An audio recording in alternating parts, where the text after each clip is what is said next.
when we left off, we were looking at the issue that frames our investigation of the antebellum economic success of the American nation.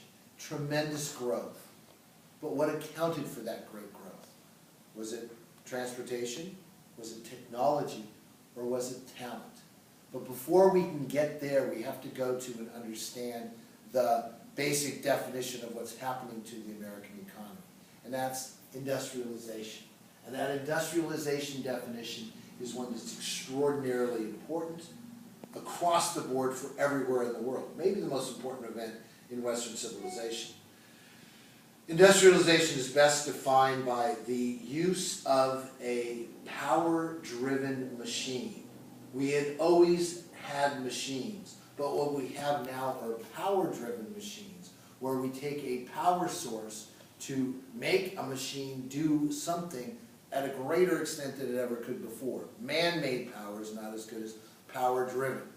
And if we look to sources of power, it was first the babbling brook, the stream that could turn the wheel.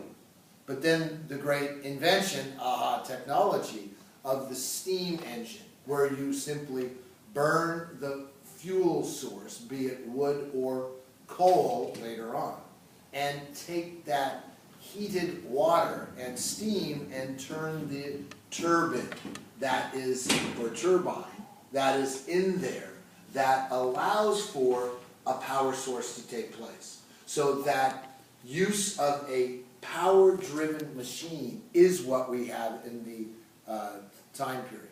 The power-driven machine is used in a factory to mass produce a product for consumption in a national market. All right, so the factory is an actual technological invention that we have. That factory allows for the mass production. And again, if you look at Eli Whitney and interchangeable parts, you understand the concept of mass production. So no longer are we making beautiful sweaters or any kind of textile, hand-sewn, cottage industry. We're taking that production and putting it in one location so that we can have the manufacturing of a textile done uniformly according to a size on a mass basis to be sold for consumption in a national market. Now we're looking at transportation. What can allow for the transportation of goods in the national market? Enhanced transportation devices. And we'll see about 4 of those. So very clearly, the use of power-driven machines in a factory to mass produce a product for consumption in a national market is the very definition of industrialization. Know it well, be able to use it as a framework for understanding. And very clearly, we have now the transportation that allows for the Industrial Revolution. We've discussed endlessly the national road and the American system, which were the early attempts to build roads. And if you understand anything, roads provided in the 1700s into the 1800s with the vehicle for economic development. Okay, we can go back to Persia and the Royal Road. We can do the tombas of the Incas. We can do the Roman transportation system of their roads. All extraordinarily important. But what we want to build are roads. And we want those roads because we want to transport goods, be it a grain or some kind of foodstuff from the field to the market, or the finished product out to those people who would consume it. Roads work, and roads are very important. Realize the federal government never ever buys or builds these roads. They are built privately. And in order to recoup the investment on a private road, you have to pay a toll.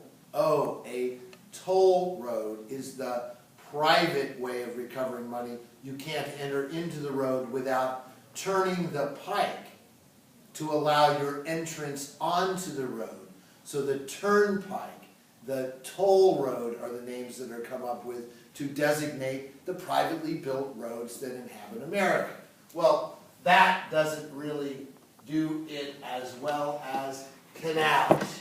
And canals are the way of transporting things. The Erie Canal in 1823 from Lake Erie to the Hudson River makes for the incredible development of manufacturing in America, because all of the goods from the Ohio River Valley can be transported on boat over the Great Lakes to the canal, down the Hudson River to New York, and now New York becomes the biggest industrial city, the biggest trade city in the world, because it has this incredible source of goods going through it.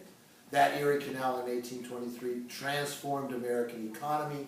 It is 1/10 the cost to transport goods from the Great Lakes, Ohio River region to the East Coast by having an Erie Canal. Incredible, but not as good as steamships. Steamships will make that transportation extraordinarily quick. Remember, we can go down the Ohio River to the Mississippi to New Orleans and ship products out.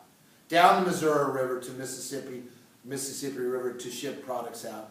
Down the Hudson River. But to go upriver requires the use of technology again, the steam engine on a ship to allow for transportation of goods. And once we do that upriver, be it the Mississippi or the Hudson or the Delaware or any river, we start doing it across the ocean. And that 4 to 6 week time period to get from America to England now is reduced to a week, and it's an amazing saving in costs. But much better than any of those are railroads, and those railroads become the thing in the United States of America and fundamentally change how we go about our economy, because you can build a railroad anywhere, not just where a canal can float products down more effectively. And the railroads will take over America and allow for the transformation of our economy. No. It's not transportation, it's technology.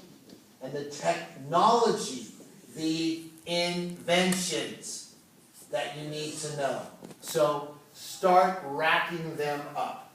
We've already talked about Samuel Slater and the factory. We've talked about Eli Whitney and interchangeable parts. We've talked about Eli Whitney and the cotton gin, the cotton engine, to reduce the production costs of short staple cotton.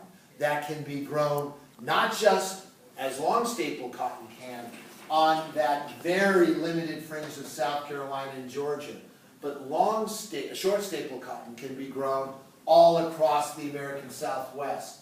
Talk about making money for people.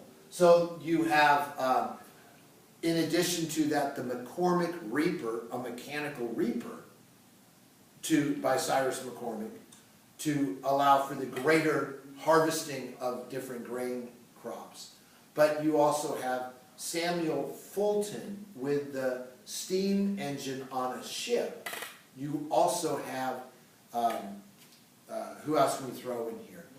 Samuel Morse with the invention of the telegraph and the Morse code to allow for communication between and amongst businesses at a route at a speed that we never had before.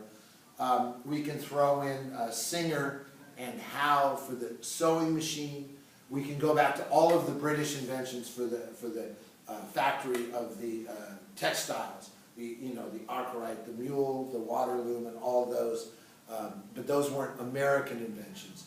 But looking at what happens in America at this time period, it is very definitely the inventions that allow for the industrialization to allow for the incredible growth of the American economy. Or you're saying, no, you got to get the transportation network down to get the crops back to people to eat so they can make these products, and these products can be sent out. Finally, no, it is talent. And that's what our investigation tomorrow will be in class, where we will investigate the American worker and how the American worker makes all the difference in the industrialization of America. We'll see you tomorrow.